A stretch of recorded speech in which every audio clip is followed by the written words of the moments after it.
বড় বড় ব্যক্তিরা অনেক গুরুত্বপূর্ণ কথা বলছেন। আলহামদুলিল্লাহ, আমি এসেছি শুনতে এবং শিখতে, জানতে। তারপরেও যেহেতু ফ্লোর দেওয়া হয়েছে, দু একটি কথা আমি শেয়ার করতে যাচ্ছি। আজকের যে এনজিওদের দেশবিরোধী অপতৎপরতার এই শীর্ষক যে সেমিনারটি, যে আলোচনা আয়োজনটি আমরা এখানে একত্রিত হয়েছি, প্রত্যেকেই আমরা এই বাংলাদেশের নাগরিক এবং সচেতন নাগরিক। আলেম ওলামা এ বাংলাদেশে স্বাধীনতার পর থেকে এই সমস্ত খণ্ড খণ্ড কিছু এনজিও যারা মানুষের সেবার নামে আমাদের এলাকায়, আমাদের সমাজে, আমাদের দেশে যারা কাজ করছে, তাদের ব্যাপারে সতর্ক করে আসছিল।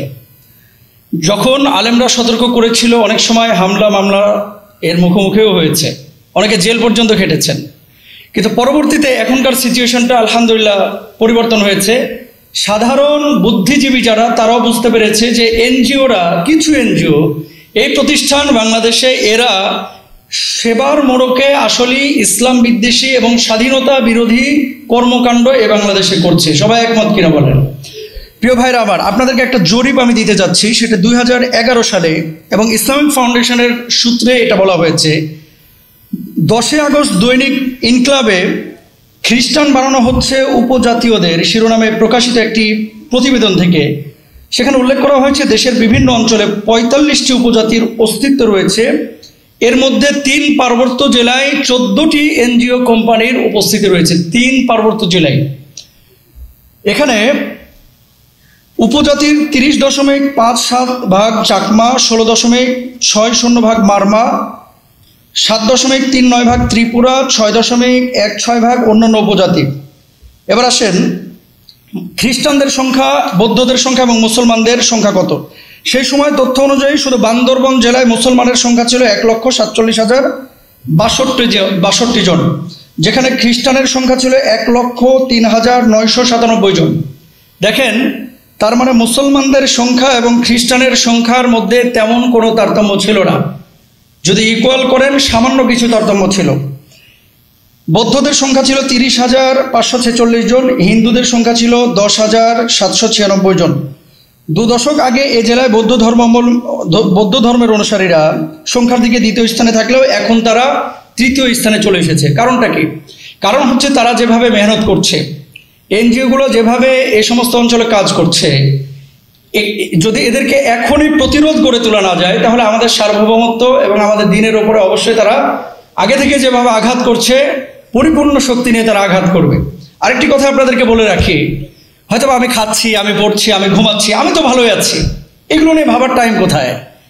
আমরা হাত কোথায় বাঁধবো, বুকের উপরে নাকি নাভির নিচে, এগুলো নিয়ে মারামারি করছি। আমরা বহাস করছি মিলাদ কিয়াম করবো কি করবো না, আমরা জোরে আমিন বলবো না আস্তে আমিন বলবো, এগুলো নিয়ে যতটা সময় আমরা দিচ্ছি, আমরা যদি আমাদের বৃহৎ স্বার্থে মৌলিক বিষয়গুলো নিয়ে, এই সমস্ত বিষয় নিয়ে এতটা টাইম আমরা দিতাম এবং ভাবতাম, কার্যকরী পরিকল্পনা পদক্ষেপ আমরা গ্রহণ করতাম, তাহলে অনেক আগেই কিন্তু এই সমস্ত এনজিওরা এদেশে প্রতিরোধের মুখে লেজ গুটিয়ে পালাতে বাধ্য হতো। ঠিক না ভাইরা? কিন্তু তারা সুযোগটা নিচ্ছে কেন? আজকে উজবেকিস্তানে যে আমাদের রেজাউল করিম আপনার ভাইরা কয়েকদিন আগে সফর করেছে, আমি 3 বছর আগে সফর করেছিলাম। ছোট্ট একটা কথা আপনাদেরকে বলি, এই উজবেকিস্তানে শুধু সামারকান্দ, বুখারা এবং তাশখান্দে মাদ্রাসার সংখ্যা ছিল 60,000 মাদ্রাসার সংখ্যা ছিল। আজকে আপনি যান, এই সোভিয়েত ইউনিয়নের এরা যখন ঢুকেছিল, পিটায়া আগে আলেম ওলামাকে সাইজ করেছিল এবং এদেরকে রোধ করেছিল, তারপরে মাদ্রাসাগুলো বন্ধ করে দেওয়া হয়েছিল। এখন পুরো উজবেকিস্তানে 2,000 মাদ্রাসা আপনি খুঁজে পাবেন না, অথচ এখান থেকে দিনের কত বড় বড় খেদমত তৈরি আঞ্জাম দেওয়া হয়েছিল। কেন নাই? কারণ হচ্ছে একটা দেশের মধ্যে যখন এই ধরনের অপতৎপরতা চলমান থাকে, আলেম ওলামা যখন ঘুমিয়ে থাকে, প্রতিরোধ না করে, সংগ্রাম না করে, জনসচেতনতা তৈরি না করে, তখন এই সমস্ত এনজিওগুলো সুযোগ নেবে স্বাভাবিকভাবে। তো আমাদের আসলে এখানে সব ঘরানার ওলামা ইকরাম আপনারা আছেন, আপনাদের কাছে একটা বিনীত আবেদন এবং একটা রিকোয়েস্ট, সেটি হচ্ছে আমরা একটা জায়গায় আমাদের বড় পরিচয় হচ্ছে আমরা মুসলিম। কে হানাফি, কে শাফি, কে হাম্বলি, কে মালিকি, এই জায়গাগুলো ইনফিরাতি আমরা অনেকে অনেক ধরনের কাজ করি, কিন্তু ইসলামের মৌলিক বিষয়গুলোর উপরে যখন আঘাত আসবে, তখন আমাদের প্রত্যেকেই এক কাতারে থেকে কাজ করতে হবে। তাছাড়া কিন্তু আসলে আমরা কখনো এই ধরনের ফিতনাগুলো রোধ করতে পারবো না। আল্লাহ তাআলা আমাদের সবাইকে বোঝার তৌফিক দান করুন এবং আমরা প্রত্যেকেই কাঁধে কাঁধ মিলিয়ে কাজ করব ইনশাআল্লাহ। সবাই বলি هذا ما عندي والعلم عند الله عليه توكلت وإليه أنيب. والسلام عليكم ورحمة الله.